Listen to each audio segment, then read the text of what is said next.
మూడు కూలీలు, ఒకే పని, మూడు జీవితాలు. ఒక పెద్ద నగరంలో అద్భుతమైన దేవాలయాన్ని నిర్మిస్తున్నారు. వందలాది మంది కూలీలు అక్కడ పనిచేస్తున్నారు.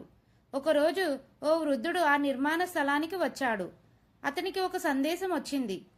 అక్కడ పనిచేస్తున్న ముగ్గురు కూలీలను ఒకే ప్రశ్న, నువ్వు ఏం చేస్తున్నావు అని ముగ్గురు కూలీలను అడిగాడు. ముగ్గురు సమాధానాలు వేరువేరుగా ఉన్నాయి, కానీ ఆ సమాధానాలే వారి జీవితాలను పూర్తిగా మార్చేశాయి. మొదటి కూలి చాలా కోపంగా కనిపించాడు. చెమటతో తడిచిపోయి అలసిపోయి ఉన్నాడు. వృద్ధుడు వచ్చి అడిగాడు, నువ్వు ఏం చేస్తున్నావు? అతడు చిరాగ్గా సమాధానం చెప్పాడు, చూడలేదా, రాళ్ళు మోస్తున్నాను, రోజంతా కష్టపడుతున్నాను, ఇది చాలా బాధాకరమైన పని. అతనికి పని అంటే శిక్షలా అనిపించేది, ప్రతిరోజు భారంగా అనిపించేది. అతని దృష్టిలో అతను కేవలం రాళ్లు మోసే వ్యక్తి మాత్రమే. రెండో కూలి, వృద్ధుడు రెండో వ్యక్తి దగ్గరికి వెళ్ళాడు. అతను ప్రశాంతంగా పని చేస్తున్నాడు. అదే ప్రశ్న అడిగాడు, నువ్వు ఏం చేస్తున్నావు?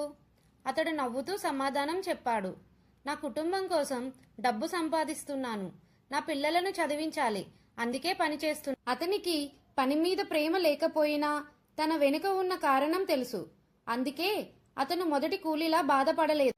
మూడో కూలి, చివరిగా వృద్ధుడు మూడో కూలి దగ్గరికి వెళ్ళాడు.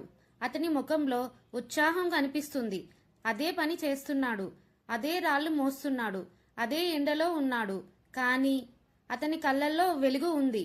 వృద్ధుడు అడిగాడు, నువ్వు ఏం చేస్తున్నావు? అతను గర్వంగా సమాధానం చెప్పాడు, నేను ఒక దేవాలయాన్ని నిర్మిస్తున్నాను. వందల సంవత్సరాల తర్వాత కూడా ప్రజలు ఇక్కడికి వస్తారు. వారి ప్రార్థనలో నా కష్టం కూడా ఉంటుంది. కాలం గడిచింది, సంవత్సరాలు గడిచాయి. మొదటి కూలి అదే స్థితిలో ఉండిపోయాడు. ఎప్పుడు తన పనిని ద్వేషించేవాడు. అవకాశాలు వచ్చినా చూడలేదు, ఎందుకంటే అతని దృష్టి ఎప్పుడూ సమస్యల మీదే ఉండేది.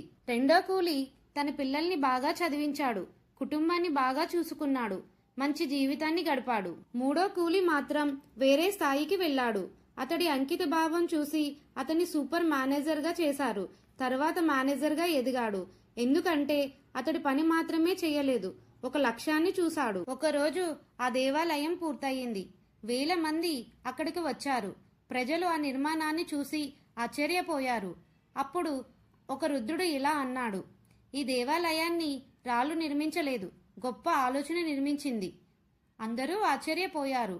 అతడు కొనసాగించాడు, ఒకే పని చేస్తున్న ముగ్గురు వ్యక్తులలో ఒకరు భారాన్ని చూశారు, మరొకరు జీవితాన్ని చూశారు, మూడో వ్యక్తి జీవితంలో పరిస్థితులు అందరికీ ఒకేలా ఉండవచ్చు, కానీ వాటిని చూసే దృష్టే వేరు. ఇటుకలు మోసేవాడి జీవితం కూలీగా ఉండవచ్చు, అదే ఇటుకలతో భవిష్యత్తును నిర్మిస్తున్నాను అని భావించినవాడు నాయకుడిగా నీ పని ఎంత చిన్నదన్నా పర్వాలేదు, దాన్ని నువ్వు ఏ దృష్టితో చూస్తున్నావనేదే ముఖ్యం.